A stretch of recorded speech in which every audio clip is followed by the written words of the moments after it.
Hey everyone, this is Tim from YourSixTech. Today in this video I'm going to show you how to change your password on your Steam account, and this is actually really easy to do. So you need to go to your account details page. So you can go up to your account and then go to account details right here. This is the easiest way to access it. But if we scroll on down, we can go to where it says account security, and then it gives you the option right here to change your password. Then you have to verify your identity essentially. So you have to do this through like an email verification code.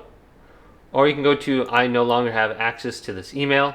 And you can type in your first email used and then your phone number and see if you can gain access to your reset link.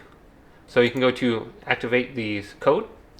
And you need to go to your email address and type in like the code they have there. And then you should be able to reset and change your email address right there, or you should be able to reset your password. So you just come to that section and you should be good to go.